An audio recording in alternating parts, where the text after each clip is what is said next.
Hi everyone, welcome to my channel. My name is Julie. This is actually my first video on YouTube. So if you're finding this, you're finding me for the first time. Hopefully you like and subscribe and see more content. I am live from my reptile room. It's really late at night. I just got back from the NARBC reptile show in Tinley Park, Illinois. I decided to do this video as my first video because I have a lot of ties to the Tinley Park show. I've been going since the very first one. I was really into reptiles as a kid, so I heard that that was a thing. It's literally like a couple blocks from my house. I actually worked at the Chicago Reptile House when I was like 8 or 9 for like the second or third show, and I just got to sit with the tortoises. They used to have a kids program at the Chicago Reptile House, so that's where I got into that. But yeah, so this is like a tradition. It's always, the October one's always by my birthday, so I love that reptile show. I got my first reptile at the reptile show, so that is why I wanted this to be my first video. So what I wanted to do is kind of show you my haul of animals and stuff that I got there, as well as kind of go through some images and videos of the different animals that I saw. What's going to be different about my channel as opposed to other channels is I'm not going to focus on the ball pythons at all. I love ball pythons. I have 3, but that takes up like half the show, and I feel like a lot of these YouTube videos kind of miss out on the cool, weird stuff that's there. So I like to film and look at the different things. So again, no hate on the ball pythons. I just didn't film them just because everyone's seen ball pythons before. So for those of you who don't know what this show is, it's NARBC, so the North American Reptile Breeders Conference. It's basically the biggest show in the United States where you can buy reptiles and their supplies. You can talk to real breeders. There's a ton of YouTubers that go, to these things. So this is the biggest show. It's also a place where you can sign up for USARK, which is the organization that basically protects our rights to own reptiles in the United States. So it's like a big deal. So this show has thousands of people show up. And so for one of my videos, I just walked the length of it. So if you haven't been to it before, you just see how big it is. It takes up the whole Tinley Park Convention Center, and it's not a small center. It's not a huge center, but it takes up the whole thing. It takes me about 3 minutes to walk from one end to the other with the people, and that's not snaking through the aisles to see everything. So yeah, we're gonna do like a sped up 3-minute trek of the shows just so you can see how big it is. And then I also have some clips, so we're gonna do that right now.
interesting thing happened on Saturday. So as I was leaving the show, it was pretty actually early in the morning because I went to the early birds walkthrough. The fire alarm actually started going off, and everyone, you know, at first was like, what is happening? And they have the flashing, you know, lights going on, and everyone looks up, and then everyone just continues buying their animals, like, you know, place is burning down, but I'm gonna get that ball python. It was pretty funny. Everyone just continued doing what they were doing. I get it for the breeders' perspectives, they don't want to leave their animals at the table, but it was just really funny that the general public is like, I'll die just to get to my animals. So, I mean, like, fair, same. But, yeah, so as I was walking out, the fire truck showed up, and apparently nothing was wrong. They just had to fix the, you know, fire alarm. But, yeah, everyone that was waiting in the lobby to come in just stayed in line because they're like, I ain't leaving this line. I'm getting my reptiles. And that's the hardcore community that we're a part of.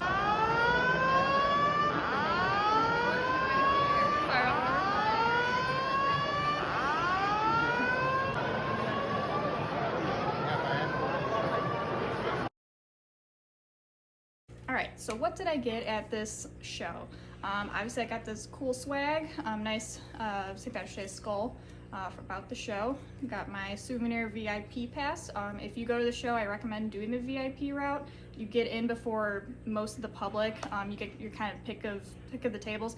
Now half of the vendors actually aren't at the tables yet, so a lot of times you have to go around a few times in the morning just to find them, but it's really fun. It is super early, so you're gonna be really tired this weekend. It's a lot of walking, but anyway, so get the VIP pass. So we got that, and then of course I got some feeders for my guys at home. We have my lizard's getting really excited, he sees me holding it. A bunch of hornworms, very good treat, very good meal for some of them, so stocked up on a little bit of those from Josh's Frogs. And then what other things I got that aren't animals, I got some VivTech bulbs, specifically for the desert animals. So if you don't know, VivTech makes these LED UVA UVB bulbs. So, you know, LED makes it, you know, efficient for energy, since reptile keeping is a super energy draining hobby. Just save the planet a little bit, save your wallet. So these are a little bit expensive, but I bought them last time I was there, and they work great. The animals seem more active and everything, so I like them a lot. So recommend those. And then at the same table, I also got their version of the UVB reader. Now I know there's some from Zilla and ZoomEd and all the other ones, but I'm gonna try theirs just because maybe it's different because the LEDs, I don't know. So I can always do a video on if that works well or not. And then another cool thing that was at the show is that USARK was having this easy way to notify your senators about your feelings about the Lacey Act Amendment. So if you guys don't know about that, there's plenty of YouTubers that have covered that topic.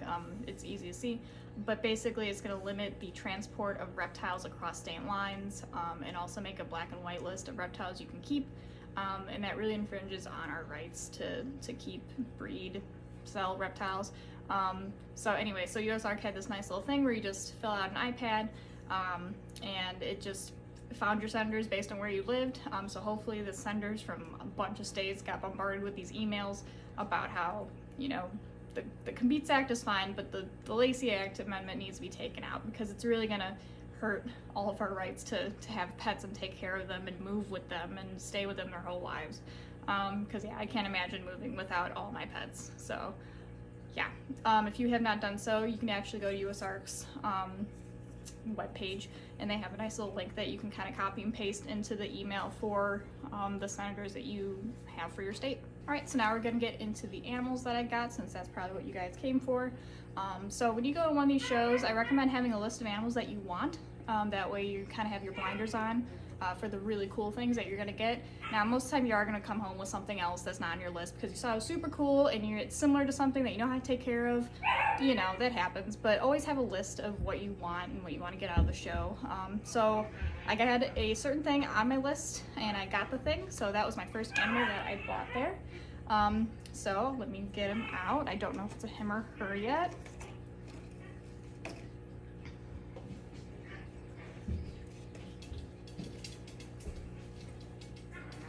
Alright, so my first animal is a Merauke blue-tongued skink.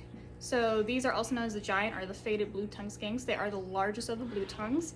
He's flicking his blue tongue for you. They're from Indonesia and Papua New Guinea. Unfortunately, most of these are wild caught still. There are breeding programs. I am actually not sure if he's wild caught or not. It was from a table that had a few of them, so maybe, I'm not sure. If I get a second one, it'd be great to try to breed them, just because that's how you get them into captivity. So anyway, this is still young. It's not quite as huge as it's gonna be. Gets about 30 inches long on the high end, so he's still little. So this is what I came for, and I got him. Super excited. He's super cute. He's flicking his blue tongue for you. See if you can get him closer. So when you hold blue tongue skinks, you want to make sure you're supporting their body. You don't want to bend them at all because it's actually really hard on their spines. So you want to support both arms and legs at the same point. So that's him.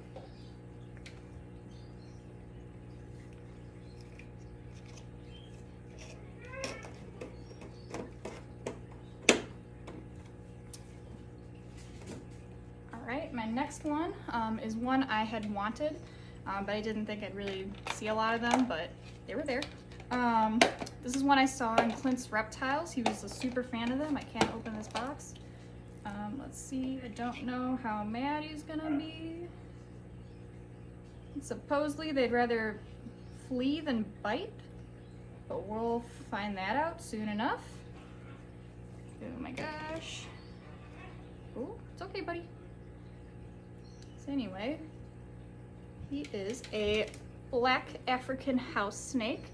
So house snakes are a really easy species. It's from a family of things that mostly people don't have, but these are very docile, non-venomous, but they're pretty similar to the care of colubrids, so like corn snakes, milk snakes, etc. They're actually adaptable to a lot of environments in Africa, so that's why they make pretty great pets. They are in captivity, but there's not a lot of them. The ones that you see at shows are likely in captivity or were born in captivity, but not a lot of people have them yet, even though they're super neat, they're super cute. They don't get quite as big as some of the other colubrids that you can get, so that's another perk of these guys. So yeah, I just saw a couple tables of them. I'm super excited, and I got one. That's actually my last reptile there, but yeah, so there he is. Very cute, they're very shiny.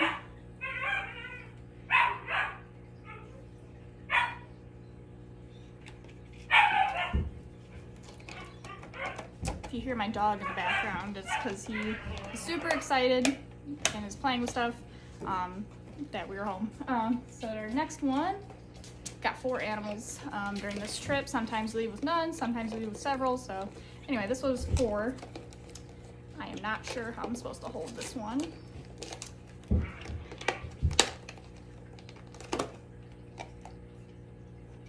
Please don't hop away. So if you hear it, woo, he's hopping out. Oh, buddy. Okay, hopefully he doesn't pee all over everything, but if you see him, he is a Malaysian giant toad. This is not as big as they get. This one's actually only a year old that the breeder said. They get pretty huge. Snout vet length, so from their nose to their butt, about 6 inches is their biggest, which doesn't seem like a lot, but it's actually a really big frog. They had a few adults there. They were massive. So yeah, I did my master thesis on fossil frogs and toads, so I kind of have a soft spot for these guys. So I have a couple other big toads in my collection, but yeah, I'm super excited about him, super excited for him to get super big. So there he is in all his glory.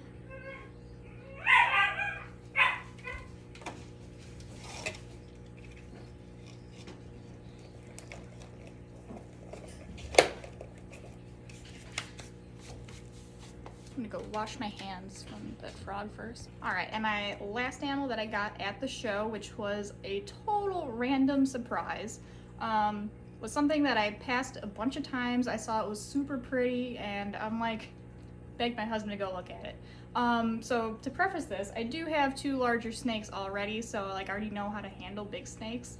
But this is the first one of this type, so let me get him out.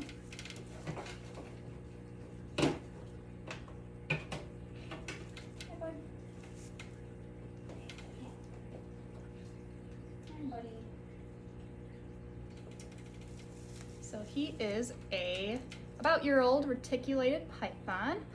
For those who care about genetics of him, he is a blonde, 66% possible het for anthrax. I don't breed them, so I don't actually care about the genetics. I just thought it was beautiful.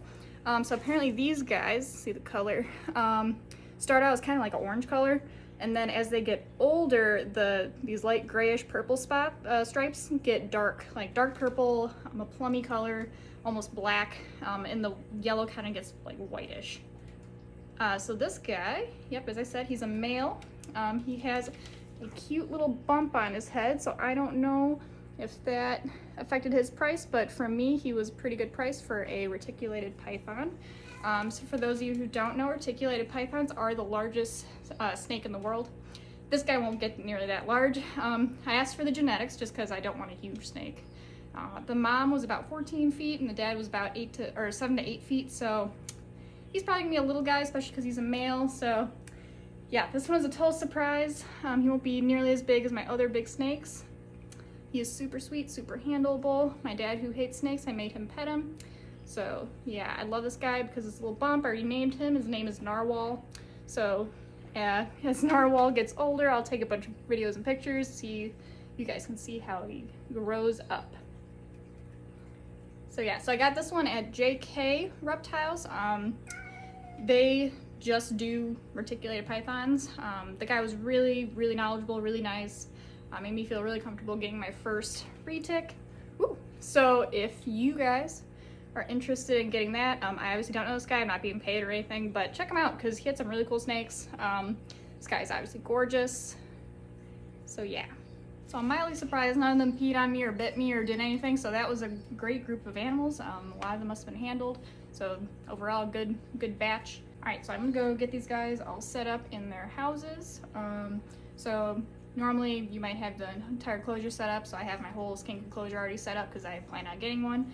The retic, I do have a temporary housing. Obviously he's gonna get a huge house one day like my other snakes do, but we have to build that, so you know, he gets the temporary house, which is still plenty of room for a baby snake. So anyway, so if you go to the shows, have housing already available, so when you get home you just plop them in there. If not, if you have a lot of supplies laying around, make sure you set that up ASAP. So I'm gonna get these guys into their house. So thank you for stopping by my channel and checking out my first video. Hope to see you